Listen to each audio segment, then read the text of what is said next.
তাহলে ভাইস্তা ধান কাটতেছে ভালো। এই যে তুমি যে ধান কাটতে কাটতে একটা কথা কইলে, এই যে ডক্টর ইউনূসের লোন বিষয় নাকি? হ্যাঁ, লোন বিষয়।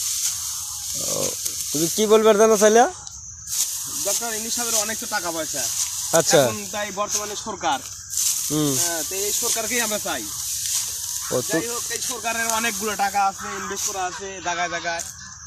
এই টাকাগুলো গরিব মানুষের ভিতরে আছে। তো এই টাকাগুলো ডক্টর ইউনূস এখন যে কোনো মুহূর্তে তো উনি হ্যাঁ বলে না বলে দিতে পারে যে এগুলো টাকা লাগবে না, গরিব মানুষের দিয়ে দিলাম।